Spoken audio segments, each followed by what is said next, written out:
Hi guys and welcome back to the channel Deepak Yadav Education. Welcome to the Daily Hindu News and Editorial Analysis of 27th of November 2022। तो guys आज है तारीख 27 नवंबर 2022 और है Sunday. देखेंगे आज के द हिंदू कंप्लीट न्यूज़पेपर को एनालाइज करेंगे। बट लेक्चर में आगे बढ़ने से पहले अगर आप लोगों को इस लेक्चर का पीडीएफ चाहिए तो क्या करना है, सबसे पहले डाउनलोड करना है टेलीग्राम। देन उसके बाद जाके सर्च बॉक्स में टाइप करना है Deepak Yadav education UPSC. As you can see guys आप लोगों को ये वाला चैनल मिल जाएगा, इस पर क्लिक करना और जाकर इस चैनल को ज्वाइन कर लेना। देखो अगर आप लोगों को इस तरीके से ये चैनल नहीं मिलता है तो नीचे डिस्क्रिप्शन बॉक्स में पीडीएफ लिंक के नाम से एक लिंक दिया गया है। जैसे आप उस पर क्लिक करोगे ये चैनल ऑटोमेटिकली ओपन हो जाएगा, इसको जाके ज्वाइन कर लेना। ज्वाइन करने से फ़ायदा क्या होगा, यहाँ पर डेली बेसिस पर लेक्चर का पीडीएफ मिल जाता है, डेली करंट अफेयर के वीडियो का पीडीएफ मिल जाता है और डेली बेसिस पर बहुत सारे डिजिटल नोट्स मिल जाते हैं। नाउ बढ़ते हैं आगे बढ़ने से पहले हमेशा की तरह हम लोग अपने लेक्चर को एक मैप के क्वेश्चन के साथ स्टार्ट करेंगे। तो आज आप सभी लोगों को मैप में जाकर देखना है नेपाल को। काफ़ी ज़्यादा न्यूज़ में है, अच्छे से देखना किस किस के साथ में अपनी बाउंड्रीज़ को शेयर करता है, भारत के साथ में कौन कौन से स्टेट्स के साथ में बाउंड्रीज़ को शेयर करता है। ये सारी चीज़ें देखने के बाद में आकर नीचे कमेंट सेक्शन में टाइप करना, जिससे कि आप लोग इसको लंबे समय तक याद रख पाओगे। साथ ही साथ एक क्वेश्चन सॉल्व करेंगे जो कि यूपीएससी प्रीवियस ईयर साल 2021 के प्रीलिम्स में पूछा गया था। डेली बेसिस पर हम लोग यहाँ पर एक प्रीवियस ईयर क्वेश्चन को भी सॉल्व करते हैं। क्वेश्चन क्या बोलता है, what was the exact constitutional status of India on 26 of November 1950। 1950 यानी 26 जनवरी 1950 को भारत का कॉन्स्टिट्यूशनल स्टेटस क्या था, ये आपको बताना है। Option A a democratic republic, option B a sovereign democratic republic, option C a sovereign secular democratic republic, या फिर option D a sovereign socialist secular democratic republic. तो इसका सही आंसर आप सभी को नीचे कमेंट सेक्शन में देना है। एटलीस्ट सभी को इसमें पार्टिसिपेट करना है, जैसे मैं आप लोगों से डेली बेसिस पर बोलता हूँ। बाय द वे इसका जो करेक्ट आंसर है वो मैंने आपको टेलीग्राम पर प्रोवाइड करवा दिया है, वहाँ से भी चेकआउट कर सकते हो। और अगर वहाँ पर आंसर नहीं मिलता है तो भी कोई परेशान होने की ज़रूरत नहीं है, वीडियो के लास्ट में इसके करेक्ट आंसर का डिस्कशन हम लोग करेंगे। तो चलो शुभारंभ करते हैं और चलते हैं सबसे पहले थंबनेल वाले आर्टिकल की तरफ। दो काफ़ी सारे लोग ऋचा चड्ढा को जानते होंगे और काफ़ी सारे लोग नहीं भी जानते होंगे। पहले मैं आपको बता दूं, कुछ मूवीज़ है जिसमें ऋचा चड्ढा ने काम किया हुआ है और एक पॉपुलर मूवी उसमें से फुकरे फुकरे काफ़ी सारे लोगों ने देखी भी होगी, उसमें भी यहाँ पे ऋचा चड्ढा ने काम किया हुआ है। तो ऋचा चड्ढा ने क्या किया, रिसेंटली यहाँ पर एक ट्वीट कर दिया है और वो जो ट्वीट है वो हमारे सेना को लेकर और गलवान इंसिडेंट को लेकर किया गया है, जिसको लेकर बहुत ज़्यादा बवाल हुआ। पिछले 3 दिनों से ये जो पर्टिकुलर इशू है वो पूरी तरह से इंडिया में ट्रेंड कर रहा है। ढेर सारे न्यूज़ आर्टिकल्स इस टॉपिक को लेकर पब्लिश हो चुके हैं। कल भी मैंने ढेर सारे कमेंट्स देखे थे वीडियो के नीचे, सर ये इशू क्या है, इसके बारे में थोड़ा सा बता दो। चलो मैं आपको थोड़ी सी इन्फॉर्मेशन देता हूँ आखिरकार हुआ क्या था। सबसे पहले तो आप लोग यहाँ पर ये वाला पिक्चर देखो। इस पिक्चर में जो आपको यहाँ पर ये व्यक्ति दिख रहे हैं ये कौन है, ये हमारे लेफ्टिनेंट जनरल उपेंद्र द्विवेदी जी हैं। अब इनसे रिसेंटली ये पूछा जाता है कि पाकिस्तान ऑक्यूपाइड कश्मीर भारत में लिया जाएगा। बिल्कुल ये बोलते हैं कि हाँ हम लोग तो पूरी तरह से रेडी हैं, फुल्ली प्रिपेयर हैं। देखो इन्होंने ये बोला, we are fully prepare to take back PoK from Pakistan. हम तैयार हैं, हम पाकिस्तान से पाकिस्तान ऑक्यूपाइड कश्मीर को ले लेंगे, तैयार हैं, बिल्कुल रेडी हैं। करना क्या, बस सरकार के ऑर्डर का इंतज़ार है। सरकार ऑर्डर दे, हम रेडी हैं, हम यहाँ पर एक काम करके दिखा देंगे। अब इन्होंने ये बात बोली तो इनका जो स्टेटमेंट है वो पूरी तरह से ट्रेंड हो रहा था सोशल मीडिया प्लेटफॉर्म के ऊपर। अब इनके स्टेटमेंट के ऊपर यहाँ पर ये ऋचा चड्ढा क्या करती हैं, इसको यहाँ पे पोस्ट करती हैं और बोलती हैं गलवान सेज हाय। अब यहीं पर बहुत ज़्यादा कंट्रोवर्सी हो जाती है। गलवान सेज हाय तो आप यहाँ पर खुद इमेजिन कर सकते हो कि क्या ही कॉमेंट यहाँ पर कर दिया गया है। गलवान क्या है मैं आपको थोड़ा सा बताता हूँ। देखो गलवान वैली इंसिडेंट के बारे में आपको पता होगा। वैसे चलो मैं आपको थोड़ा बैकग्राउंड बताने की कोशिश करता हूँ।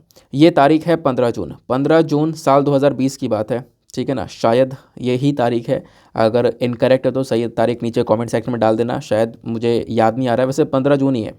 15 जून 2020 में होता है यहाँ पर यह है गलवान वैली के अंदर एक इंसिडेंट होता है। इंसिडेंट क्या होता है कि देखो हमारे बहुत सारे जवान होते हैं, इंडिया के बहुत सारे जवान होते हैं और साथ ही साथ में चाइना के भी बहुत सारे यहाँ पर जो सोल्जर्स होते हैं, इनके बीच में एक झड़प हो जाती है और वो झड़प थोड़ी सिचुएशन वहाँ पे बेकार हो जाती है, जिसकी वजह से जो हमारे 20 जवान हैं वो यहाँ पर शहीद हो जाते हैं इस पूरे इंसिडेंट के अंदर। जबकि चाइना के भी ढेर सारे सोल्जर्स मारे गए थे, लेकिन चाइना ने नंबर छिपाया, बाद में यहाँ पर कुछ और रिपोर्ट्स आती रही, उसके बारे में बताती रही, वो बात अलग है।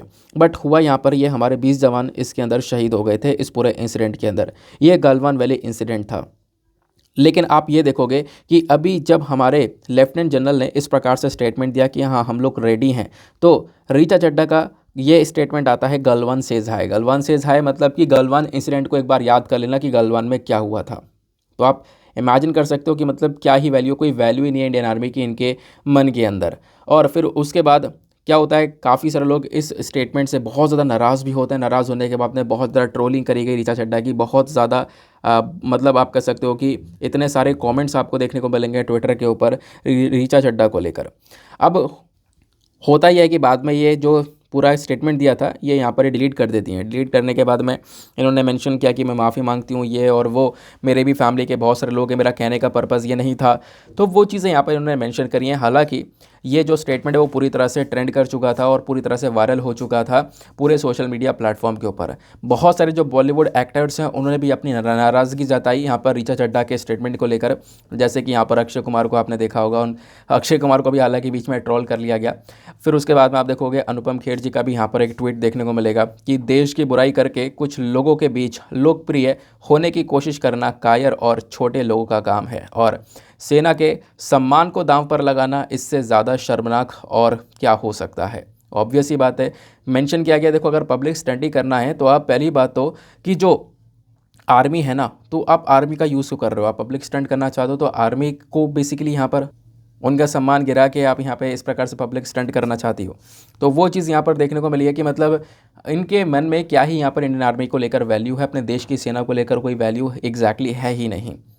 अब ऋचा चड्ढा के बारे में बात करें तो ऋचा चड्ढा की रिसेंटली यहाँ पर शादी होती है अली फजल के साथ में। अली फजल को यहाँ पर आप लोग जानते होंगे, ढेर सारे लोग जानते होंगे मिर्ज़ापुर से। मिर्ज़ापुर के अंदर गुड्डू भैया का जो रोल किया है वो अली फजल ने किया है। फिर उसके बाद में फुकरे मूवी के अंदर भी यहाँ पर ऋचा चड्ढा अली फजल ये दोनों देखने को मिलेंगे। फुकरे आया, फिर उसके बाद में फुकरे रिटर्न्स देखने को मिली। नाउ अब यहाँ पर फुकरे 3 भी आने वाली है और फुकरे 3 यहाँ पर दिसंबर में आएगी और उससे पहले यहाँ पर बॉयकॉट स्टार्ट हो चुका है और डेफिनेटली बहुत सारा बॉयकॉट होने वाला है। रीज़न आपको यहाँ पर पता चली गया है। तो ये पूरा का पूरा इशू चल रहा था।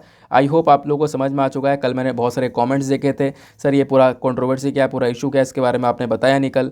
तो कल नहीं बताया था, चलो फिर आज मैंने इसके बारे में थोड़ा सा बता दिया। हालांकि अभी तक ये पूरा का पूरा जो इशू है वो आपको देखने को मिलेगा, मतलब न्यूज़ में भी ट्रेंड कर रहा है ना।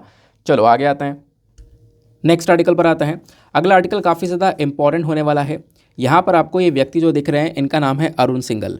तो अरुण सिंघल साहब ने यहाँ पर कुछ बातें बताई हैं। बेसिकली एक इंटरव्यू पर्सपेक्टिव से आप इस आर्टिकल को देख सकते हो, जो कि फर्टिलाइज़र वाले टॉपिक को कवर करता है। आपके एग्जाम के लिए काफ़ी सारी इंपॉर्टेंट चीज़ें हैं जो यहाँ से मतलब आप कह सकते हो निकल सकती हैं और एग्जाम में पूछी जा सकती हैं, क्योंकि जो फर्टिलाइज़र है एक ऐसा टॉपिक है जो कि पिछले कुछ दिनों से लगातार न्यूज़ में बना हुआ है। चलो आओ डिस्कस करते हैं हुआ क्या है। देखो यहाँ पर बोला यह जा रहा है कि इंडिया के पास में इनफ मात्रा में फर्टिलाइज़र का स्टॉक देखने को मिलेगा टू मीट राबी रिक्वायरमेंट। मतलब अब आपको राबी सीज़न देखने को मिलेगा, है ना। इस सीज़न में जो भी फसल लगाई जाती हैं उनको लगाया जाएगा और फसलों को और ज़्यादा यहाँ पर इसका प्रोडक्शन को बढ़ाने के लिए और ज़्यादा इनको प्रोटेक्शन प्रोवाइड करवाने के लिए क्या करते हैं हम लोग, फर्टिलाइज़र का इस्तेमाल करते हैं, खाद का इस्तेमाल करते हैं। तो हमारे पास में खाद की ऑलरेडी कमी है। प्रॉब्लम यहाँ पर यह है कि हम लोग ना खाद को अलग अलग देशों से मंगाते हैं, अलग अलग कंट्रीज से यहाँ पर परचेज़ करते हैं। तो हुआ यहाँ पर यह कि अभी रशिया यूक्रेन का डिस्प्यूट हुआ और ये सारी कुछ कंट्रीज़ का डिस्प्यूट हुआ, जिसकी वजह से खाद आ नहीं पाया, क्योंकि इन्हीं से खाद हम लोग मंगाते थे।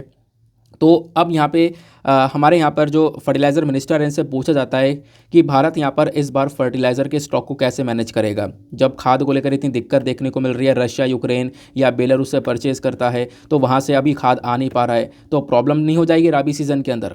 तो हमारे जो फर्टिलाइज़र मिनिस्टर है वो मेंशन करते हैं कि देखो ऐसा कुछ भी नहीं होने वाला। ये हमारे यूनियन फर्टिलाइज़र सेक्रेटरी हैं अरुण सिंघल साहब, इन्होंने बोला कि देखो ऐसा कुछ भी नहीं होने वाला, भारत के पास में ऑलरेडी इनफ मात्रा में फर्टिलाइज़र स्टॉक है, अच्छा खासा हमारे पास में खाद रखा हुआ है, हम उसी से ही पूरी की पूरी राबी रिक्वायरमेंट पूरी कर सकते हैं, ठीक है ना। तो इन्होंने बोला कि जो राबी सीज़न है वो अपने पीक पर है, फर्टिलाइज़र का डिमांड लगातार बढ़ रहा है। हमारे देश को हर साल 650 लाख टन के आसपास फर्टिलाइज़र की ज़रूरत पड़ती है। अगर हम इसको हर दिन के हिसाब से दिखाएं तो फिर लगभग 2 लाख टन के आसपास हर रोज़ फर्टिलाइज़र चाहिए होता है।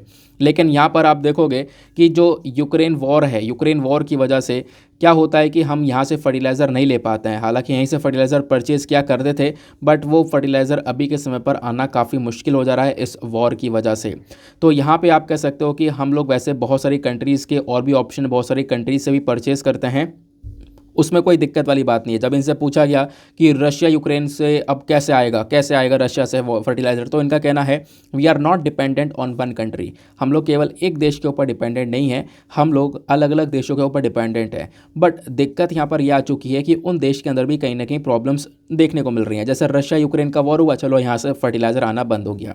इसके बाद रशिया के ऊपर जस्ट बेलारूस आपको देखने को मिलेगा यूक्रेन के ऊपर। तो बेलारूस की अगर हम लोग बात करें तो बेलारूस से भी यहाँ पे फर्टिलाइज़र का सप्लाई नहीं हो पा रहा है ना। इसी वॉर की वजह से उस कंट्री के ऊपर भी यहाँ पर इम्पैक्ट पड़ रहा है। हालांकि इन्होंने बोला कि हम लोगों ने बहुत सारे मेमोरेंडम ऑफ अंडरस्टैंडिंग अलग अलग देशों के साथ में साइन कर रखे हैं, तो वहाँ से हमारी प्रॉब्लम रिजॉल्व हो जाएगी। तो ऐसी घबराने वाली बात नहीं है। इंडिया के पास में अच्छा खासा स्टॉक रखा हुआ है फर्टिलाइज़र का, यहाँ पे कोई भी शॉर्टेज नहीं होगा देश के अंदर में, और आधी रिक्वायरमेंट तो हम पूरी कर भी चुके हैं। जैसे एग्जाम्पल यहाँ पर देते हैं, ये इनका कहना यह है कि देखो जो टोटल रिक्वायरमेंट होती है ना किसकी फर्टिलाइज़र की इस सीज़न के अंदर, वो 180 लाख टन की होती है, 180 लाख टन की रिक्वायरमेंट होती है। और हम लोगों ने इस सीज़न का ऑलरेडी स्टॉक जो स्टार्ट है वो कर दिया है। काफ़ी सारा जो फर्टिलाइज़र है वो ऑलरेडी बिक चुका है ना। ओपनिंग स्टॉक हमारे पास में रखा हुआ है, ढेर सारा फर्टिलाइज़र यूज़ भी हो चुका है। तो घबराने वाली कोई भी बात नहीं है, ठीक है ना। आधी रिक्वायरमेंट हम पूरी कर चुके हैं और आधी रिक्वायरमेंट के लिए हमारे पास में फर्टिलाइज़र ऑलरेडी अवेलेबल है। वो बात यहाँ पर इन्होंने मेंशन करी है, ठीक है ना। आई होप आपको ये क्लियर हो चुका होगा। तो फर्टिलाइज़र को लेकर क्या इश्यूज़ हो रहे हैं ये आपने यहाँ पर चीज़ों को समझ लिया है। चलो अब हम थोड़ा सा फर्टिलाइज़र का टॉपिक को और डिटेल में समझते हैं, क्योंकि आपसे एग्जामिनेशन के अंदर खासकर मेंस के अंदर सवाल पूछने के काफ़ी सारे चांसेस बढ़ जाते हैं। आखिरकार भारत का जो स्टेटस है फर्टिलाइज़र को लेकर, खाद को लेकर, वो एग्जैक्टली क्या है। सबसे पहली चीज़ देखो, फर्टिलाइज़र का इस्तेमाल किया जाता है हम फसलों के अंदर, ताकि उस फसल की प्रोडक्शन को हम बढ़ा सकें, उसको एक अच्छा सा प्रोटेक्शन दे सकें, काफ़ी फलती फूलती वो फसल निकल कर आए। इस बेसिस के ऊपर हम लोग फर्टिलाइज़र का इस्तेमाल करते हैं, खाद का इस्तेमाल करते हैं। अब बात करें भारत की, तो पिछले 10 सालों के अंदर हर साल भारत ने 500 लाख मैट्रिक टन तक जो फर्टिलाइज़र है उसका इस्तेमाल किया है। पिछले 10 सालों में हर एक साल में इतना फर्टिलाइज़र हम लोगों ने इस्तेमाल किया। अब फर्टिलाइज़र की बात आती है तो एक तो होता है डायरेक्टली यूरिया। यूरिया आपको पता है ना, सफ़ेद कलर का जो दानेदार होता है, इसका छिड़काव किया जाता है फसलों के अंदर। एक तो होता है यूरिया, और कुछ फर्टिलाइज़र्स होते हैं नॉन यूरिया वाले, जैसे एमओपी हो गया, डीएपी हो गया, डाई अमोनियम फॉस्फेट की बात की जा रही है, एमओपी की बात की जा रही है। तो ये होते हैं नॉन यूरिया फर्टिलाइज़र। देखो यूरिया फर्टिलाइज़र काफ़ी सस्ता है, लेकिन जो नॉन यूरिया वाले फर्टिलाइज़र है वो काफ़ी महंगे आते हैं, उनकी कॉस्ट थोड़ी सी ज़्यादा होती है। तो इसकी वजह से हमारे बहुत सारे जो किसान भाई हैं ना, वो यूरिया का ही इस्तेमाल करते हैं, यूरिया को ही यूज़ करते हैं। तो सरकार ने यहाँ पर जो यूरिया का कंजम्पशन है इसको पिछले कुछ समय पर थोड़ा सा कम करने के लिए भी बोला है, क्योंकि यूरिया का कंजम्पशन अगर बढ़ रहा है ना, यूरिया का इस्तेमाल ज़्यादा हो रहा है, तो इसका गलत तरीके से उपयोग भी हो रहा है। गलत तरीके से उपयोग मतलब आप कह सकते हो एग्रीकल्चर सेक्टर के अलावा इंडस्ट्रीज़ के अंदर, जैसे दूध के अंदर मिलावट कर दी जा रही थी यूरिया का इस्तेमाल कर, और भी बहुत सारे प्रोडक्ट्स के अंदर यूरिया को मिलाया जा रहा था। तो इस प्रकार की हरकतें चल रही थी, जिसकी वजह से सरकार ने यहाँ पर एक पर्टिकुलर स्टेप उठाया। इन्होंने ये बोला कि जो यूरिया सफ़ेद कलर का दानेदार है ना, इसके ऊपर नीम की कोटिंग कर दो। नीम की कोटिंग कर देंगे तो यह हरा कलर का हो जाएगा। और वैसे यहाँ पर किया गया, और नीम की कोटिंग करने के बाद में एक नई पर्टिकुलर वैरायटी जिसका नाम है नीम कोटेड यूरिया, इसको हम लोग लेकर आ गए। नीम कोटेड यूरिया अपने आप में बहुत ज़्यादा बेनिफिशियल भी है, बहुत ज़्यादा ग्रोथ को बढ़ा भी सकता है ना, सॉइल की ग्रोथ को मेंटेन करके रख सकता है। तो इसके अपने आप में बेनिफिट्स भी हैं। बाकी इसको लेकर किस पर्पज़ से आ गया वो मैंने आपको बता दिया, क्योंकि इसका यूरिया का जो सफ़ेद कलर का यूरिया था उसका गलत इस्तेमाल काफ़ी ज़्यादा हो रहा था। तो इस वजह से हम लोगों ने यहाँ पर नीम कोटेड यूरिया का भी यूज़ करना स्टार्ट कर दिया। तो इंडिया का जो फर्टिलाइज़र वाला सेक्टर है ये कहाँ पर स्टैंड करता है, आपने थोड़ी बात ये समझी। लेकिन अब एक मेन बात आती है, क्या भारत फर्टिलाइज़र को खुद प्रोड्यूस करता है? नहीं, हम लोग बहुत कम प्रोडक्शन करते हैं। ज़्यादातर हम लोग यहाँ पर इम्पोर्ट ही करते हैं, अलग अलग देशों से परचेज़ करते हैं। कितना परचेज़ करते हैं तो मैं आपको यहाँ पर एक आंकड़ा बता रहा हूँ, उसके अकॉर्डिंग आप यहाँ पर अनुमान लगा सकते हो। साल 2018-19 से लेकर साल 2020-21 के बीच में आप देखोगे ना, तो इंडिया का जो फर्टिलाइज़र इंपोर्ट है वो काफ़ी तेज़ी से बढ़ चुका है। ऑलमोस्ट 8% की बढ़ोतरी देखने को मिली है। जैसे कितना हो गया है, पहले यहाँ पर ये फर्टिलाइज़र हम लोग 18.84 मिलियन टन्स के आसपास हम लोगों ने परचेज़ किया था। बट अभी यहाँ पर 2023 के अंदर आप देखोगे तो लगभग 8% का इंक्रीमेंट हुआ है, लगभग 20.33 मिलियन टन्स के आसपास फर्टिलाइज़र को परचेज़ किया गया। तो आप इमेजिन कर सकते हो कि इंपोर्ट पहले 18 मिलियन टन का आसपास का हो रहा था, उसको बढ़ाकर अभी यहाँ पर 20 मिलियन टन के आसपास कर दिया गया है। तो इंपोर्ट पिछले कुछ सालों में लगातार बढ़ता हुआ जा रहा है। तो इंपोर्ट बढ़ रहा था, दिक्कत ये हो रही थी। तो दिक्कत यहाँ पर ये हो रही थी, जिसके चक्कर में सरकार ने पिछले कुछ समय पर एक और कदम उठाया। कदम ये उठाया कि जो यूरिया है ना, इसका एक और वेरिएंट निकाल दिया गया, वो है nano urea, liquid nano urea. अब लिक्विड नैनो यूरिया का इस्तेमाल करना हम लोगों ने स्टार्ट किया है। वैसे लिक्विड नैनो यूरिया जो है ना, ये अपने आप में बहुत इंपॉर्टेंट और बहुत अच्छा प्रोडक्ट आपको देखने को मिलेगा, क्योंकि मैंने आपको बताया अभी यूरिया कैसा है। यूरिया का पूरा एक कट्टा इस प्रकार से आता है बड़े साइज़ का, जिसमें दानेदार छोटा छोटा सफ़ेद कलर का यूरिया आपको देखने को मिलता है। बट अभी वो हरा कलर का हो गया है, क्यों? क्योंकि उसके ऊपर नीम की कोटिंग कर दी गई है। क्यों कर दी गई है, अभी थोड़ी देर पहले हम लोगों ने डिस्कस किया। इसी वजह से आप देखोगे कि इस यूरिया के कट्टा के ऊपर नीम कोटेड यूरिया लिखा हुआ है ना। आगे आते हैं।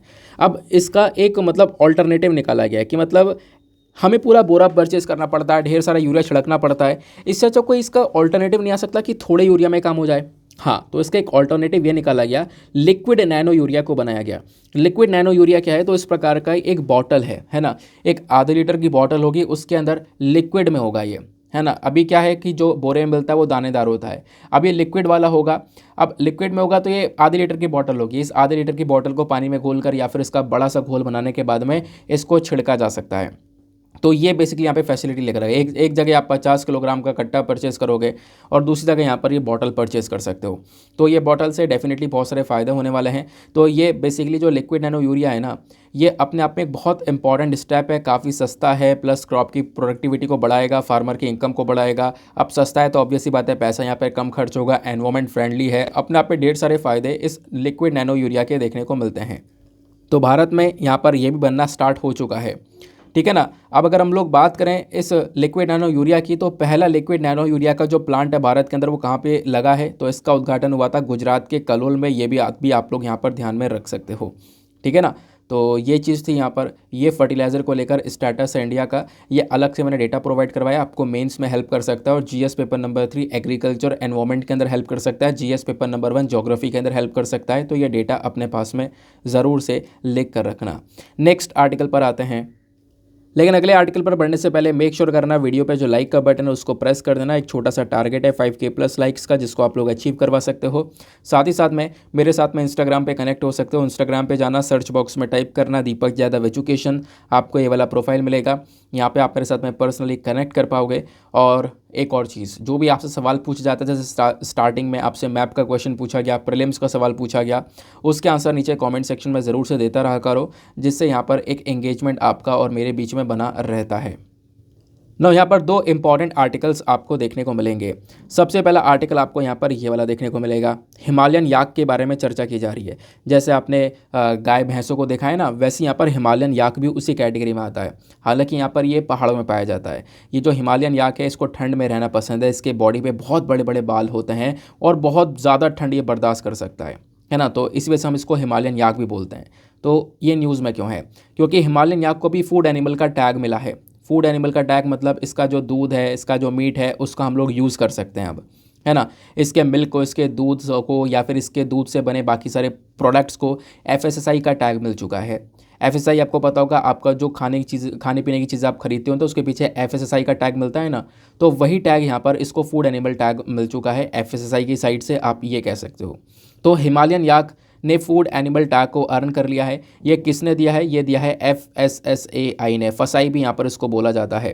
तो FSSAI है क्या? इसकी फुल फॉर्म क्या है? इसकी फुल फॉर्म है food safety and standards authority of India. बहुत इंपॉर्टेंट बॉडी है, थोड़ी देर रुक जाओ, अभी इस बॉडी के बारे में डिटेल्स इन्फॉर्मेशन मैं आपको प्रोवाइड करवाऊंगा।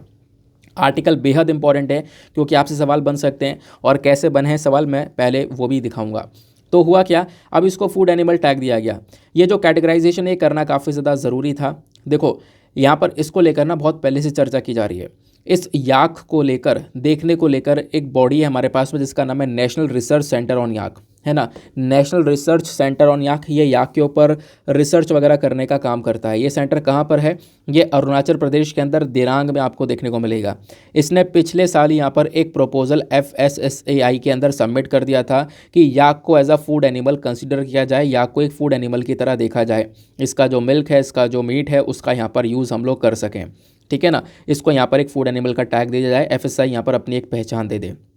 तो यहाँ पर होगा क्या, FSSAI ने यहाँ पर इस चीज़ को रेस्पॉन्ड करते हुए, FSSAI के पास में पिछले साल ही एप्लीकेशन डाली गई थी, अब उसने यहाँ पर इसको रेस्पॉन्स करते हुए बिल्कुल एक फूड एनिमल टैग इसको प्रोवाइड करवा दिया है। ये बात यहाँ पे बताई गई। अब बात करें याक की, तो एक जो सेंसस हुआ था, एक जनगणना हुई थी साल 2019 के अंदर, उसके अकॉर्डिंग देखें तो इंडिया के अंदर केवल और केवल 58,000 के आसपास, यानी 58,000 के आसपास याक की पॉपुलेशन यानी कि संख्या पाई गई है। जबकि आप देखोगे साल 2012 के अंदर जो सेंसस हुआ था ना, उसके कंपैरिजन में अब की बार ये संख्या कम हो गई। यानी साल 2012 में याक की पॉपुलेशन थोड़ी सी ज़्यादा हुआ करती थी, अभी याक की पॉपुलेशन काफ़ी कम हो चुकी है, ऐसा यहाँ पर बताया जा रहा है। ठीक है ना। तो बेसिकली यहाँ पर जो ये याक है ना, इसका जो मीट है या फिर इसका जो मिल्क है वो बहुत ज़्यादा लिमिटेड है लोकल कंज्यूमर्स तक। मतलब पहाड़ों के अंदर ही जो लोकल लोग हैं वही लोग यहाँ पर इसका दूध पी लेते हैं या फिर उसका जो मीट है उसका कंजम्पशन कर लेते हैं, तो ज़्यादा इसको वैल्यू मिली नहीं है। तो अब इसको एक फूड एनिमल टैग मिल चुका है, FSSAI का टैग मिल चुका है, मतलब अब इसका कमर्शलाइजेशन हो जाएगा। याक मिल्क को यहाँ पर एक पहचान मिल जाएगी, इसके मीट प्रोडक्ट को एक पहचान मिल जाएगी, ये एंटरप्रेन्योरशिप के अंदर आ जाएगा और अब जो लोग इसको पाल रहे होंगे उनको और ज़्यादा बेनिफिट होगा, है ना, क्योंकि लोग यहाँ पर FSSAI वाला टैग वाला सामान लेना ज़्यादा पसंद करते हैं। तो यहाँ पर आप कह सकते हो ये काम होने वाला है। आई होप आपको ये बात समझ में आ गई होगी। तो अब ये जो कमर्शलाइजेशन है ना, ये डेफिनेटली ऐसे लोगों को हेल्प करने वाला है जो कि याक को पाल रहे थे, है ना, उनको यहाँ पर बहुत सारी कमाई होने वाली आने वाले समय पर। ये बात आपको क्लियर हो गई। ये बेसिकली हिमालयन याक के बारे में सारा का सारा करंट अफेयर का लेकर इशू हो गया। अब करना क्या है, इसका स्टैटिक डेटा आपको पढ़ना है कि हिमालयन याक कहाँ पर स्टैंड करता है, क्या है ये जानवर, है ना, इसके बारे में जानना है, FSSAI के बारे में जानना है। तो आपने यहाँ पे करंट इशू तो पढ़ लिया, आप थोड़ा बैकग्राउंड डेटा पढ़ लो जहाँ से सवाल आएगा। सवाल यहाँ से नहीं आने वाला, जो आपने इशू पढ़ा है ना, इस सवाल यहाँ से नहीं आएगा, इसमें से आपको अपना सब्जेक्ट लिंक करना होगा, बैकग्राउंड डेटा लिंक करना होगा, वहाँ से सवाल पूछा जाएगा। जैसे कि आओ डिस्कस करते हैं। सबसे पहली चीज़ मैंने आपको अभी यहाँ पर एक बॉडी के बारे में बताया था, NRCY, मतलब नेशनल रिसर्च सेंटर ऑन याक के बारे में। तो इस बॉडी के बारे में थोड़ी बहुत जानकारी ले लो। अरुणाचल प्रदेश के अंदर ये बॉडी स्थित है, एक रिसर्च इंस्टीट्यूट है जो कि काम करता है याक को लेकर, याक के विकास के ऊपर काम करता है। इस बॉडी को बनाया गया था 1989 में Indian council of agricultural research के थ्रू। ये बात क्लियर हो गई। अब बात करते हैं इस हिमालयन याक की। देखो हिमालयन याक ना, ये बिलोंग करता है बोविनी ट्राइब को। और मैं आपको बताऊं, जैसे मैंने आपको बोला, जैसे बाइसन होता है, बफलो होता है, कैटल होता है, बाकी हमारी जो गाय भैंसें होती हैं, उसी कैटेगरी के अंदर ये याक भी रखा जाता है। बट होता यहाँ पर यह है कि ये जो याक है ना, ये बहुत कम से कम टेम्परेचर को आराम से हैंडल कर सकता है, लो टेम्परेचर को, क्योंकि लो टेम्परेचर पर ठंड बढ़ जाएगी, उसको हैंडल कर सकता है। कितना, फिर भी कितना हैंडल कर पाएगा, -40 डिग्री सेल्सियस। तो आप इमेजिन कर सकते हो -40 डिग्री सेल्सियस में आराम से याक सर्वाइव कर सकता है, ज़िंदा रह सकता है। तो इस प्रकार से यहाँ पे ठंड की बर्दाश्त कर पाता है। तो ये एक यहाँ पर डिफरेंस क्रिएट कर देता है बाकी सारे जो कैटल्स हैं और याक हैं इनके बीच में। ये बात आपको क्लियर हो गई। तो इसी वजह से याक जो है ना, वो हाई ऑल्टीट्यूड में पाया जाता है, नहीं ऊंचाई वाले पहाड़ी इलाकों में पाया जाता है। इसके बॉडी पर बहुत लंबे लंबे बाल होते हैं और कभी कभी तो इतने, मतलब पर्दे की तरह होते हैं, बहुत लंबे लंबे बाल होते हैं, कभी कभी तो इतने बड़े होते हैं कि वो ज़मीन पर लग रहे होते हैं, है ना। बाकी यहाँ पे बात करें तो याक्स की जो वैल्यू है ना, ये हिमालयन पीपल्स के अंदर बहुत ज़्यादा है। और तिब्बतन लेजेंड जो हैं, एक तिब्बतन लेजेंड हैं, इनके अकॉर्डिंग बात करें तो पहला याक इन्होंने ही पाला था, पहला याक इन्होंने डोमेस्टिकेट करा था। और वो बेसिकली यहाँ पर एक तिब्बतन बुद्धिज़्म फाउंडर थे जिनका नाम है गुरु रिनपोक। इन्होंने यहाँ पर पहली बार सबसे पहले याक को पाला था। उसके बाद से यहाँ पर याक का पालना स्टार्ट हो गया, काफ़ी सारे लोगों ने यहाँ पर याक पालना शुरू कर दिया। अब उसके बाद अगर हम लोग बात करें, खासकर जब वो हाई ऑल्टीट्यूड के अंदर हिमालयन रीजन में जो लोग रह रहे हैं, उनको बहुत सारा पैसा जनरेट करके देता है ये याक, उनकी रोज़ी रोटी का काम करता है ये याक, है ना, क्योंकि इसका मिल्क जो है उसको बेचा जा सकता है, उससे ढेर सारे प्रोडक्ट्स बनाए जाते हैं। तो बेसिकली उस पर्पज़ से इन लोगों का जो इनकम जनरेशन है वो हो जाता है। हैबिटेट की अगर हम लोग बात करें तो ये याक कहाँ पे पाया जाता है। देखो ये जो याक है ना, ये तिब्बतन प्लेट्यू में देखने को मिलता है, तिब्बतन प्लेट्यू वाले रीजन में ज़्यादातर पाया जाता है। याक्स कितना कंफर्टेबल, कितनी ऊंचाई तक कंफर्टेबल हो सकता है, 14,000 फीट की ऊंचाई तक यहाँ पर, मतलब इतनी ऊंचाई पर जाने के बाद भी कंफर्टेबल रहेगा, क्योंकि इसको ठंड बहुत ज़्यादा से ज़्यादा भी बर्दाश्त है। बाकी आज के समय पर भारत के अंदर कौन कौन से राज्य हैं जहाँ पर इन याक का पालन किया जाता है, तो इनको अरुणाचल प्रदेश, सिक्किम, उत्तराखंड, हिमाचल प्रदेश और जम्मू एंड कश्मीर में भी काफ़ी सारे लोग पालते हैं। दुनिया भर में याक की जो पॉपुलेशन है ये पिछले कुछ समय पर काफ़ी तेज़ी से गिरती हुई नज़र आई है। अभी के समय पर भारत के अंदर याक की जो संख्या है वो लगभग 58,000 के आसपास देखने को मिल जाती है। खतरा क्या है इनको, मतलब पॉपुलेशन क्यों खत्म हुई? खतरा यह है क्योंकि साल ब साल आप देखोगे गर्मी बढ़ती जा रही है, क्लाइमेट चेंज की वजह से, पोल्यूशन की वजह से। और मैंने आपको बताया इनको ठंड में रहना पसंद है, जब भी गर्मी बढ़ेगी तो ऑब्वियस सी बात है जानवर रह नहीं पाएगा ज़िंदा। तो क्लाइमेट चेंज कहीं ना कहीं एक बहुत बड़ा खतरा बनता जा रहा है याक्स के लिए। तो आप ऐसा भी देख सकते हो कि क्लाइमेट चेंज कैसे जानवरों को इम्पैक्ट करता है। क्लाइमेट चेंज इस प्रकार से जानवर को इम्पैक्ट कर सकता है और काफ़ी सारे लोग जो इन जानवरों के ऊपर डिपेंडेंट हैं उन लोगों को इम्पैक्ट करेगा, ऑब्वियस सी बात है। तो क्लाइमेट चेंज के क्या नुकसान हो सकते हैं, आप लोग यहाँ पर एक पॉइंट को ऐसे भी इंक्लूड कर सकते हो। ठीक है ना, ये बात आपको समझ में आ गई। बाकी ये जो जानवर है याक, इसका प्रोटेक्शन स्टेटस क्या है कि देखो, जब भी आपसे यूपीएससी में सवाल बनाए किसी जानवर को लेकर तो उसके प्रोटेक्शन स्टेटस को लेकर ही बनाए, तो आपने ये अच्छे से पता होना चाहिए।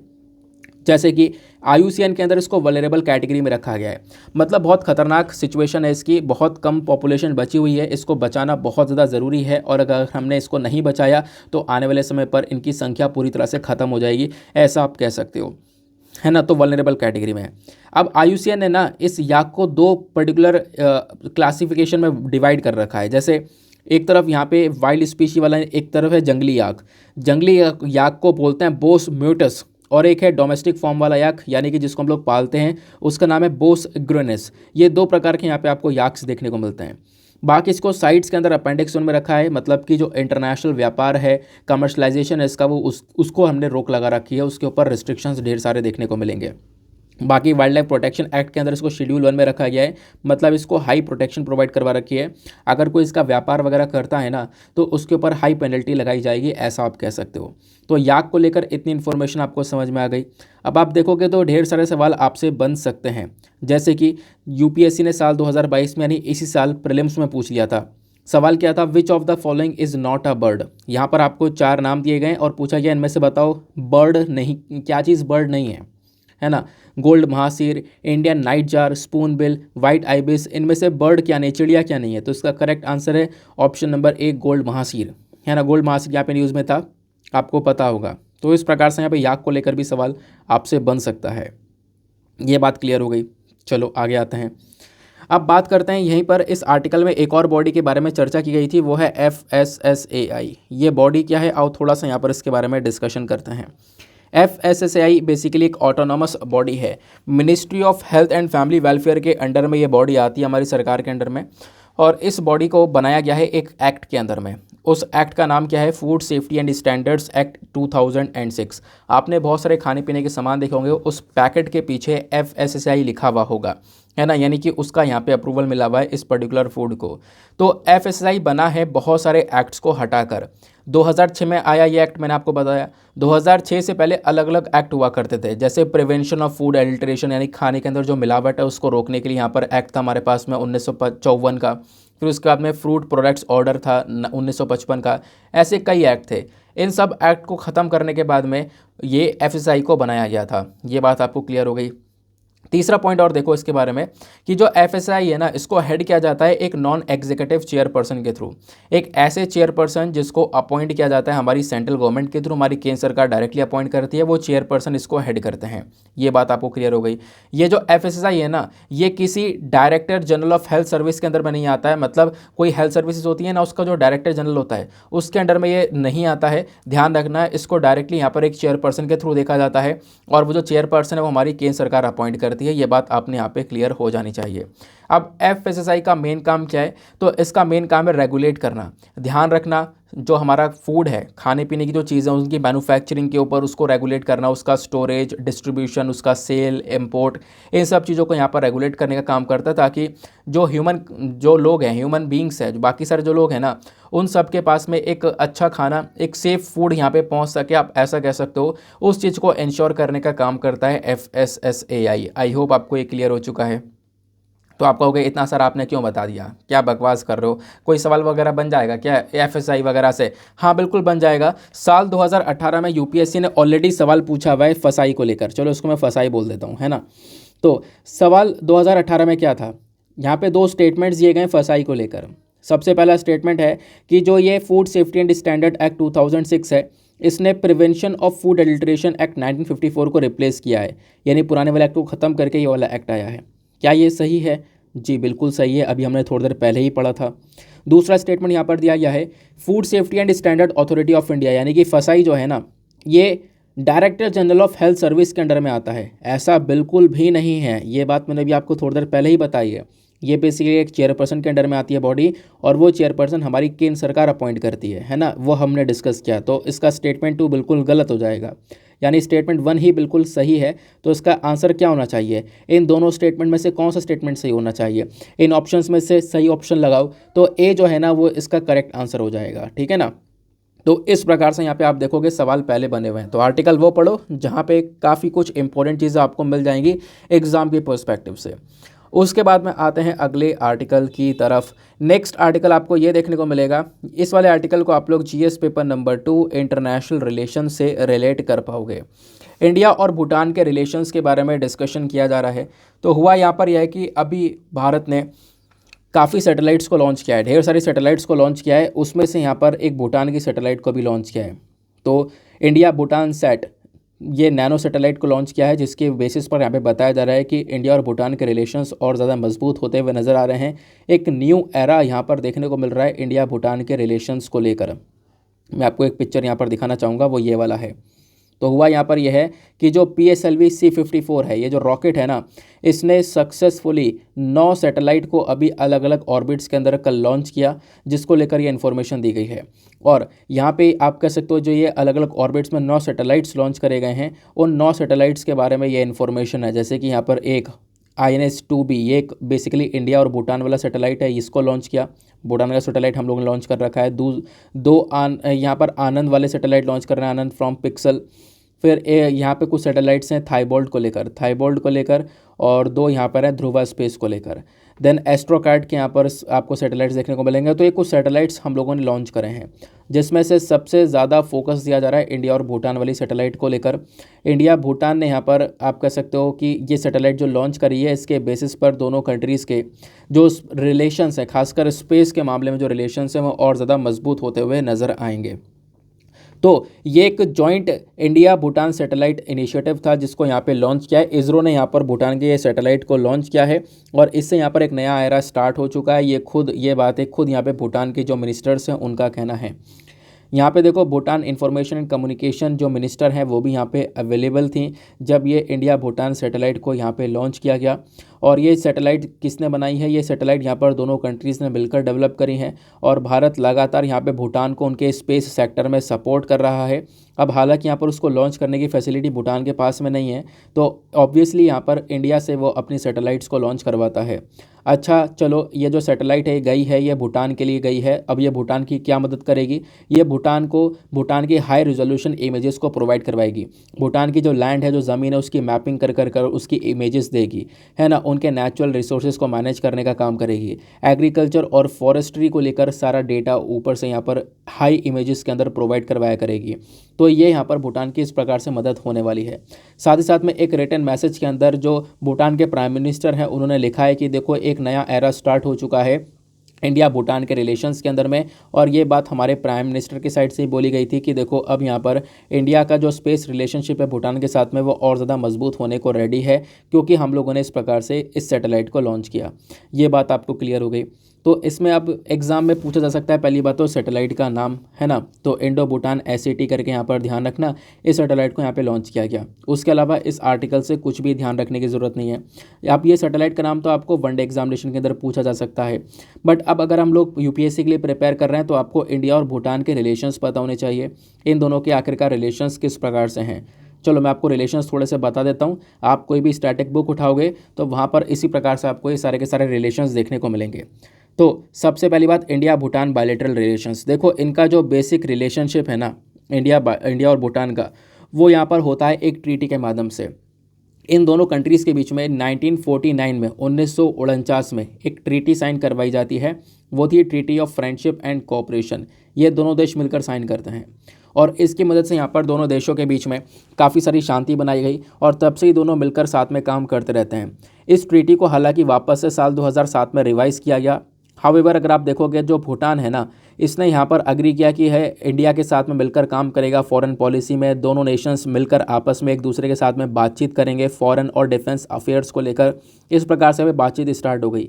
तब से रिलेशंस और ज़्यादा मजबूत होते चले गए और दोनों कंट्रीज़ के जो डिप्लोमेटिक रिलेशंस थे वो बेसिकली 1968 में इस्टेब्लिश होना स्टार्ट हुए।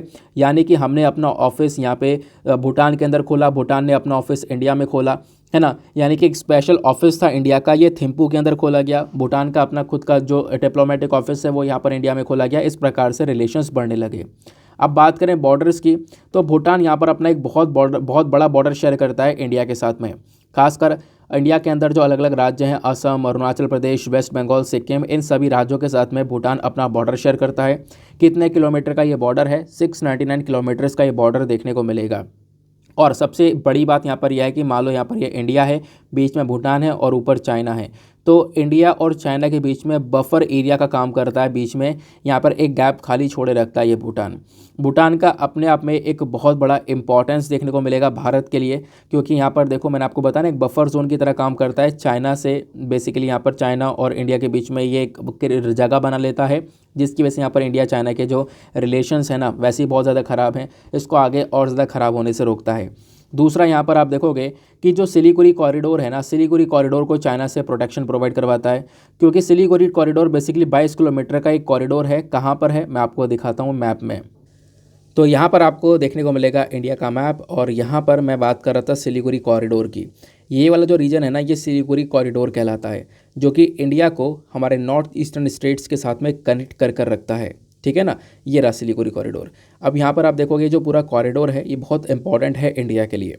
ये बहुत कमज़ोर एरिया भी है, क्योंकि भारत की कनेक्टिविटी नॉर्थ ईस्टर्न के साथ में प्रॉपरली हो नहीं पाती है, क्योंकि ये जो रीजन है बहुत कमज़ोर सा आपको देखने को मिलेगा। तो अब होता यहाँ पर यह है कि यहाँ पे आपको भूटान देखने को मिलेगा। ऊपर कहाँ पर है? ये रहा भूटान। भूटान आप देखोगे सिक्किम, उसके बाद वेस्ट बंगाल, उसके बाद में असम, उसके बाद में अरुणाचल प्रदेश, इनके साथ में बाउंड्रीज़ को शेयर करता है। ऊपर से चाइना के साथ में बाउंड्रीज़ को शेयर करता है। तो इंडिया और चाइना के बीच में भूटान आ जाता है, जिसके चक्कर में जो हमारा ये सिलीगुड़ी कॉरिडोर वाला रीजन है ना, ये आज के टाइम पर बचा हुआ है। इसको यहाँ पर एक प्रोटेक्शन यहाँ पर चाइना की साइड से, मतलब चाइना की तरफ से यहाँ पे आप कह सकते हो चाइना जो है यहाँ पर कुछ गलत हरकत नहीं दिखा पाता, भूटान यहाँ पर इसको एक प्रोटेक्शन प्रोवाइड करवा रहा है अपनी ज्योग्राफी की वजह से। ऐसा यहाँ पर आप कह सकते हो। ठीक है ना। बाकी आप देखोगे भूटान का इकोनॉमिक इंपॉर्टेंस भी बहुत ज़्यादा है। भूटान और इंडिया दोनों आपस में काफ़ी सारी चीज़ों को लेकर व्यापार करते हैं। दोनों के बीच में व्यापार को लेकर ऑलरेडी यहाँ पर एक अग्रीमेंट देखने को मिलेगा, India Bhutan trade transit agreement 1972। ये 1972 का ये अग्रीमेंट आपको देखने को मिल जाता है। ठीक है ना।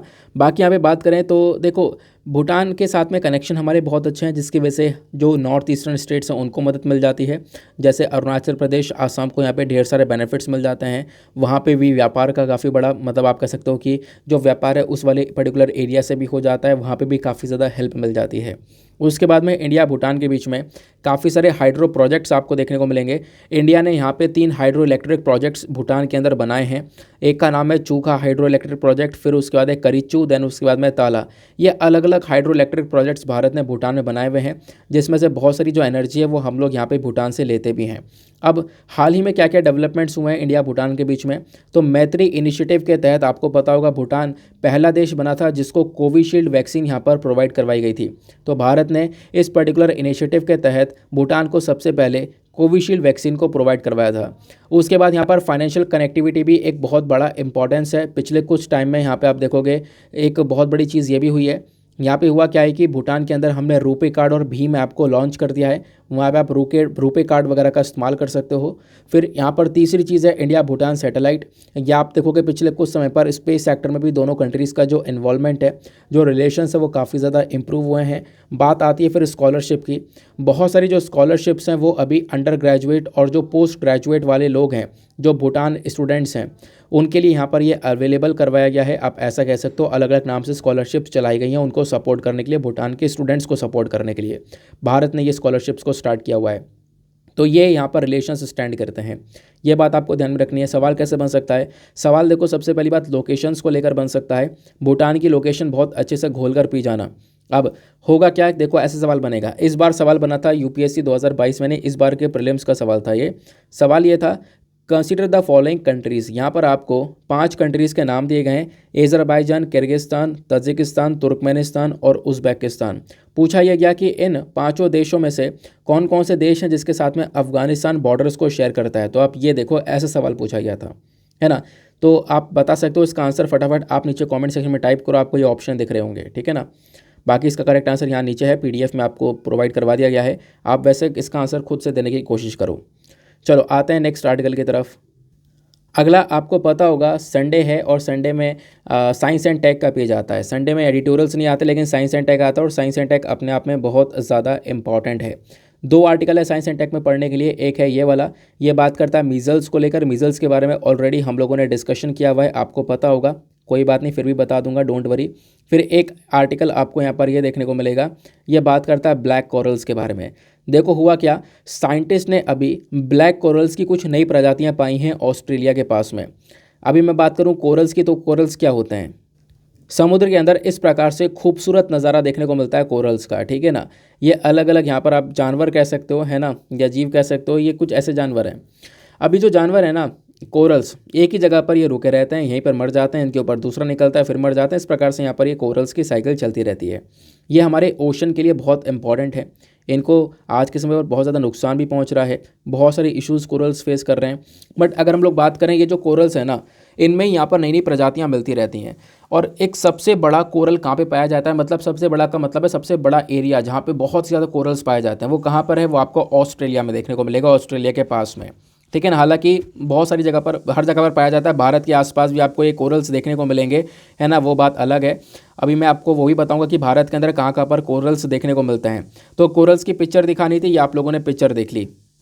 वैसे तो रंग बिरंगी होते हैं, लेकिन हुआ क्या है, साइंटिस्ट ने अभी जो ब्लैक कोरल्स होते हैं उनकी नई प्रजाति को यहाँ पर डिस्कवर किया है। कैसे डिस्कवर किया, एक रिमोट कंट्रोल टेक्निक का इस्तेमाल कर कर। रिमोट कंट्रोल सबमरीन इन्होंने यहाँ पर समुद्र में छोड़ी, और उसने यहाँ पर, उस सबमरीन ने यहाँ पे लगभग 5 नई प्रकार की ब्लैक कोरल को यहाँ पे डिस्कवर कर लिया है। और ये बहुत ज़्यादा गहराई में जाकर डिस्कवर करे गए, लगभग 2,500 फीट यहाँ पर अंदर जाने के बाद में ये कोरल्स मिले हैं। कहाँ पे मिले हैं, ग्रेट बैरियर रीफ पे। ग्रेट बैरियर रीफ वो जगह है ऑस्ट्रेलिया के पास में जहाँ पर सबसे ज़्यादा कोरल रीफ्स पाए जाते हैं, ये आपने ध्यान में रखना है। जो ब्लैक कोरल्स होते हैं ना, ब्लैक कोरल्स की अगर हम लोग बात करें तो ये ज़्यादा गहराई में पाए नहीं जाते, कुछ ज़्यादा गहराई में पाए जाते हैं, कुछ ज़्यादा गहराई में नहीं पाए जाते। तो यहाँ पे जो ये 5 नए कोरल्स मिले हैं, ये काफ़ी गहराई से मिले हैं, कुछ गहराई से मिले हैं, कुछ ऊपर से मिले हैं, आप ऐसा कह सकते हो। बहुत सारे जो कोरल्स हैं ना, आप देखोगे जो भी हम लोगों को अभी मिले हैं ऑस्ट्रेलिया के अंदर, नई जो प्रजाति मिली है, ये फैदर की तरह देखने को मिलेंगे, है ना। फैदर है, बुशेस, थोड़ा झाड़ वगैरह इनके ऊपर देखने को मिल रहा है। पिछले कुछ समय पर ढेर सारे कोरल्स हमें मिलते हुए आए हैं, लेकिन यहाँ पे आप देखोगे कुछ इस प्रकार की नई प्रजाति ब्लैक कोरल की कुछ स्पीशीज़, ये नई स्पीशीज़ मिलना, ये अपने आप में यहाँ पे एक अनोखी बात है। ये हुआ कैसे, तो उन रोबोटिक सबमरीन्स की मदद से हुआ है। वो सबमरीन अंदर गई, उन्होंने यहाँ पर थोड़ा जाल वगैरह पकड़ के यहाँ पर बनाकर खींचा, और इससे यहाँ पर जो कोरल्स है उनको पकड़ कर अपने स्टोरेज के अंदर डाला। उसके बाद में ये बाहर लेकर आए, और फिर उसके बाद में यहाँ पर इन कोरल्स के ऊपर पूरी की पूरी रिसर्चिंग करी गई। और यहाँ पे जो रिसर्चिंग हुई है, उस रिसर्चिंग के बाद यहाँ पे बताया यह गया कि यहाँ पे जो कोरल है, यहाँ पे ज़्यादातर कोरल मतलब काफ़ी गहराई से लिए गए हैं, कुछ कोरल यहाँ पर ऊपर से लिए गए हैं, और ये कहीं ना कहीं आने वाले समय पर इनके बारे में और भी चर्चा होने वाली है, ठीक है ना। तो ये आप ध्यान में रख सकते हो। बाकी कोरल के नाम वगैरह नहीं दिए गए हैं, बट यहाँ पे ध्यान रखना ब्लैक कोरल्स के बारे में चर्चा की गई है। तो ये कोरल्स के बारे में आपको समझ में आया कि एग्जैक्टली करंट इशू में क्या चल रहा है। तो आपसे कुछ नहीं पूछा जाएगा आर्टिकल से कि हाँ कहाँ पे ये ब्लैक कोरल पाए गए। हाँ ध्यान रखना, ब्लैक कोरल ऑस्ट्रेलिया में पाए गए, बस कल ये पॉइंट यहाँ पर आर्टिकल से ध्यान में रखने लायक है। उसके बाद आपको कोरल्स के बारे में सारी की सारी इन्फॉर्मेशन पता होनी चाहिए कि भारत में कहाँ कहाँ पे पाए जाते हैं, बाकी सबसे बड़ा कोरल रीफ कहाँ पे पाया जाता है, ये सारी बातें पता होनी चाहिए। क्यों, क्योंकि यूपीएससी पहले सवाल पूछ चुका है। वो सवाल कैसे पूछे गए मैं डिस्कस करूँगा। तो यहाँ पे देखो बात ये की जा रही है कि देखो इंडिया के अंदर, इंडिया एक बहुत बड़ा अपना जो कोस्टल लाइन है वो साझा करता है। मतलब भारत का एक बहुत बड़ा हिस्सा जो है ना वो समुद्र के साथ में लगा हुआ है। कितना बड़ा हिस्सा, 7,517 किलोमीटर का बॉर्डर हमारा समुद्र के साथ में लगा हुआ है। नीचे से कुछ इस प्रकार से आपको पता होगा, यह हमारी एक कोस्ट लाइन है ना। लेकिन जिसमें से इतने एरिया में से केवल और केवल 6100 किलोमीटर की मेनलैंड कोस्ट लाइन ये देखने को मिलती है। यहाँ पर भारत में 3 अलग अलग प्रकार के कोरल रीफ्स पाई जाती हैं। मतलब भारत में भी कोरल रीफ्स पाई जाती हैं, वो 3 अलग अलग प्रकार की हैं। कौन कौन सी, एक है फ्रिंगिंग, दूसरी है बैरियर, और तीसरी है अटोल्स। ये 3 प्रकार की कोरल रीफ्स देखने को मिलती हैं। कोरल रीफ्स जो इंडिया के अंदर आपको देखने को मिलती हैं ना, ये कहाँ कहाँ पर देखने को मिलती हैं, gulf of Kutch, gulf of Mannar, पाक बे, अंडमान निकोबार आइलैंड, लक्षद्वीप आइलैंड में देखने को मिलती हैं, ठीक है ना। ये कुछ एरियाज है जहाँ पर कोरल रीफ्स पाई जाती हैं, ये बात ध्यान में रखना। सवाल ये उठता है सर कोरल रीफ्स होती क्या है, मैं ऑलरेडी आपके साथ में डिस्कस कर चुका हूँ। कोरल रीफ्स यहाँ पे पानी में पाए जाने वाले जानवर हैं जिनकी कोई स्पाइन यानी उनकी जो बैकबोन है वो नहीं होती है, ये मूव नहीं करते, है ना, ये मूव नहीं करते हैं। और एक लार्जेस्ट लिविंग स्ट्रक्चर आप कह सकते हो प्लैनेट के ऊपर, सबसे बड़ा स्ट्रक्चर जो कि यहाँ पर जीवित है, आप ऐसा कह सकते हो। हर एक कोरल जो होता है ना, इसको हम लोग पोलिप के नाम से भी जानते हैं। ऐसे हज़ारों पोलिप देखने को मिलते हैं जो कि कॉलोनी बना बना के रहते हैं। ढेरों कोरल जो है ना साथ में मिलकर रहते हैं। उनके ऊपर ही मतलब ये मर जाते हैं, इनके ऊपर दूसरा कोरल निकलता है, फिर वो मर जाता है, ऐसे ही एक के ऊपर एक करके यहाँ पर ये बनते रहते हैं और इस प्रकार से यहाँ पर ये मल्टीप्लाई भी होते रहते हैं। तो यहाँ पे आप ध्यान में रख सकते हो कोरल्स के बारे में। बाकी बनते कैसे हैं, फॉर्म कैसे होते हैं, इसके बारे में थोड़ा समझते हैं। देखो यहाँ पर ये जो कोरल है ना, ये मैंने आपको बताया समुद्र के अंदर पाए जाते हैं और ये जो रहते हैं ये काफ़ी गहरे पानी में आपको ये देखने को मिलेंगे। हालांकि यहाँ पर ये जीवित कैसे रह पाते हैं कोरल, क्योंकि इनको एक एल्गाई, एक काई का सहारा मिलता है। उस एल्गाई का नाम है ज़ूज़ैंथैली। जो ज़ूज़ैंथैली एल्गाई है ना, ये इन कोरल्स के लिए खाने का काम करता है, यानी फूड का काम करता है। तो कोरल्स और ज़ूज़ैंथैली के बीच में एक सिम्बायोटिक रिलेशनशिप देखने को मिलती है। ये एल्गाई क्या करता है, ये एल्गाई यहाँ पर इसके अंदर फोटोसिंथेसिस वाली एबिलिटीज़ है। ये कोरल रीफ को एक खाना प्रोवाइड करवाता है। कोरल रीफ यहाँ पर इस एल्गाई की मदद से जीवित रहती है। अगर इन कोरल रीफ और एल्गाई को अलग अलग कर दिया जाए तो फिर यहाँ पर इस कोरल्स का रहना काफ़ी मुश्किल हो जाएगा और उस एल्गाई का रहना काफ़ी मुश्किल हो जाएगा, क्योंकि यहाँ पर आप कह सकते हो कि जो ये एल्गाई है, ये एल्गाई यहाँ पर कोरल को खाना प्रोवाइड करवाता है, कोरल को जिंदा रखता है और ये जो कोरल्स है ना, ये इस ज़ूज़ैंथैली एल्गाई को एक प्रोटेक्शन प्रोवाइड करवाता है। मतलब दोनों एक दूसरे के लिए बने हुए हैं। बट यहाँ पर हुआ क्या है, अगर एक दूसरे से ये अलग हो जाए तो उसके बाद यहाँ पर दोनों का ही काम खत्म हो जाएगा, दोनों यहाँ पर मर जाएंगे। वो बात यहाँ पे बताई गई है। तो ध्यान रखना ज़ूज़ैंथैली क्या है, ये बात आपको क्लियर हो गई।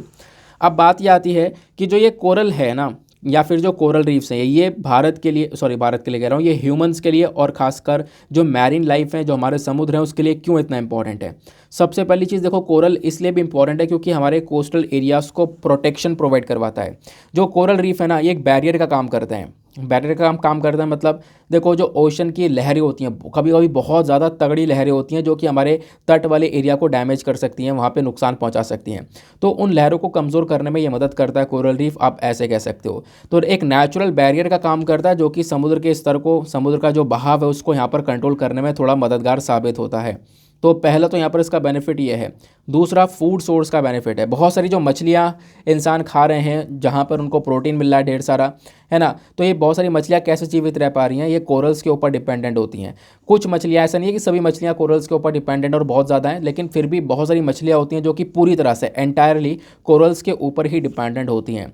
तो बहुत सारे जानवर को एज अ फूड सोर्स यहाँ पर ये काम करता है कोरल। फिर कोरल्स के अंदर मेडिसिनल प्रॉपर्टीज़ भी देखने को मिलती हैं, यानी कि ये दवाइयों की तरह भी काम करता है, आप ऐसा कह सकते हो। मतलब क्या है, जो कोरल रीफ है ना, ये इनको मेडिसिन चेस्ट ऑफ सी भी बोला जाता है। बहुत सारी यहाँ पर दवाई, बहुत सारी प्रॉब्लम्स है जिनका यहाँ पर छुटकारा मिल सकता है इन कोरल से, आप ऐसा कह सकते हो। चौथा, यहाँ पर टूरिज़्म के पर्सपेक्टिव से भी काफ़ी इंपॉर्टेंट है। बहुत सारे जो लोग हैं ना, वो घूमने आते हैं इन एरियाज़ के अंदर, इन कोरल्स को विजिट करने के लिए आते हैं। स्टडी ने यहाँ पर ये दिखाया, कोरल्स की वैल्यू पिछले कुछ समय पर काफ़ी ज़्यादा बढ़ चुकी है। टूरिज़्म के पर्पज़ से आप देखोगे तो जो लोग हैं उन्होंने बहुत ज़्यादा पसंद किया है कोरल वाले एरियाज़ को घूमना। ये तो बात हो गई यहाँ पर इसके इंपॉर्टेंस की। लेकिन पिछले कुछ समय पर इन कोरल्स को बहुत ज़्यादा खतरा भी पहुँचा है। नुकसान क्या पहुँचा है, इसको थोड़ा समझते हैं। उस नुकसान की वजह से यहाँ पर ये ख़त्म होने के कगार पर देखने को मिले।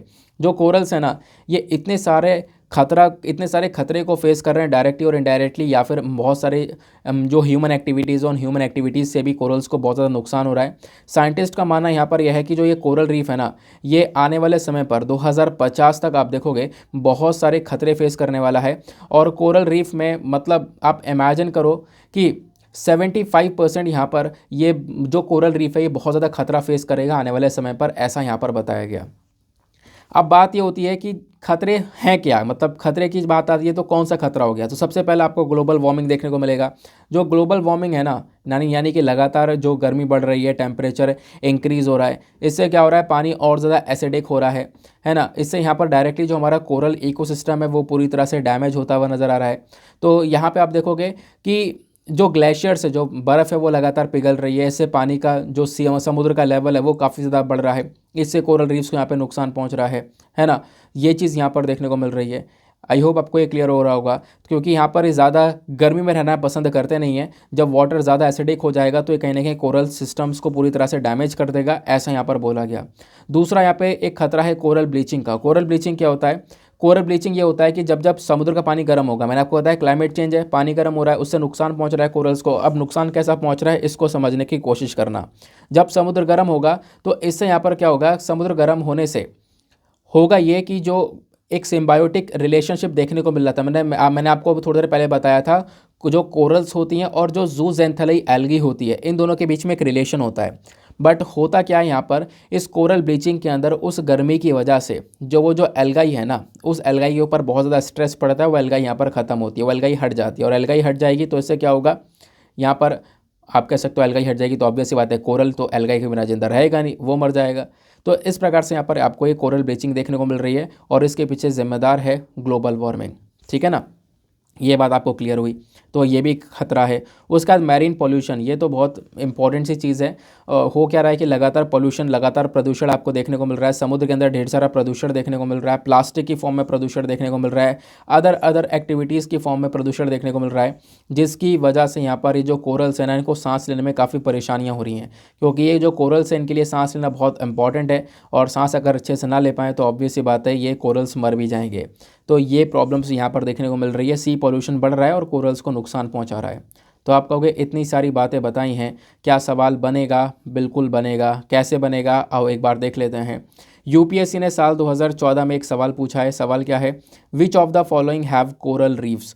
इनमें से यहाँ पर बताओ, Andaman Nicobar island, gulf of Kutch, gulf of Mannar और सुंदरबंस, इन चारों एरिया में से कौन कौन सी जगह हैं जहाँ पर कोरल रीफ्स पाई जाती हैं? अभी मैंने आपको थोड़ी देर पहले ही बताया था कि भारत में कहाँ कहाँ पर कोरल रीफ्स पाई जाती हैं, आपको याद आ रहा होगा।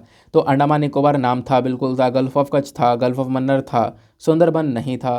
तो 1 2 3 इसका सही आंसर हो जाएगा। 1 2 3 ऑप्शन जो है वो है क्या इसमें? अरे नहीं है क्या? है, ऑप्शन नंबर ए है 1 2 3 ओनली। तो ऑप्शन नंबर ए जो है वो इसका सही आंसर हो जाएगा। अब यूपीएससी ने साल 2007 में एक और सवाल पूछा था। सवाल क्या था, लार्जेस्ट कोरल रीफ जो दुनिया के अंदर पाई जाती है वो कौन से देश के कोस्टल एरिया में पाई जाती है, ये आपको बताना है। Option A Australia, option B Cuba, option C Ghana या फिर ऑप्शन डी फिलीपींस। तो इसका करेक्ट आंसर है ऑप्शन नंबर ए ऑस्ट्रेलिया। यह भी मैंने आपको थोड़ी देर पहले बताया था। इनफैक्ट जो ये ब्लैक कोरल्स पाए गए हैं, इनकी जो नई प्रजातियां पाई गई हैं वो भी ऑस्ट्रेलिया में ही पाई गई हैं। ठीक है ना, तो ऐसे सवाल बन जाते हैं। चलो आगे आते हैं। नेक्स्ट आपको जो ये आर्टिकल दिख रहा है ये भी बेसिकली यहाँ पर साइंस एंड टेक का ही है। एक बीमारी के बारे में चर्चा की जा रही है, वो है मीज़ल्स। मीज़ल्स क्या होता है समझेंगे, लेकिन हुआ क्या आर्टिकल में समझते हैं। देखो मीज़ल्स का जो रिस्क है ना वो बच्चों के अंदर बहुत ज़्यादा बढ़ चुका है।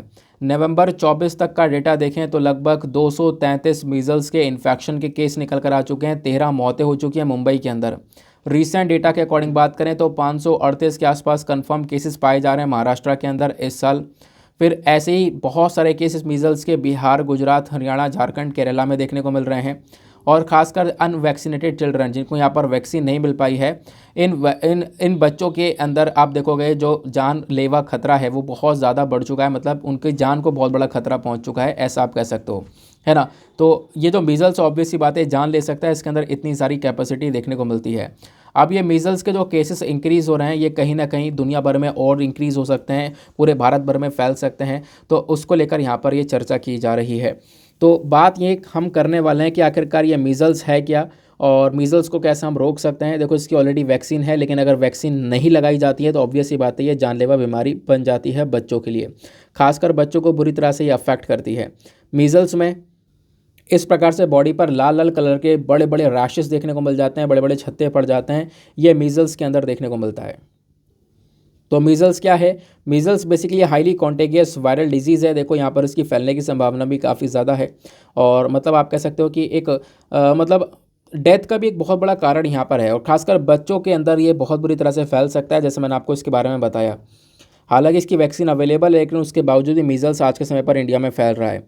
मीज़ल्स जो है ना ये ड्रॉपलेट्स के माध्यम से, यानी कि देखो जो नोज़ का लिक्विड हो गया, माउथ लिक्विड, थ्रोट, इनके माध्यम से भी यहाँ पर मीज़ल्स फैल सकता है।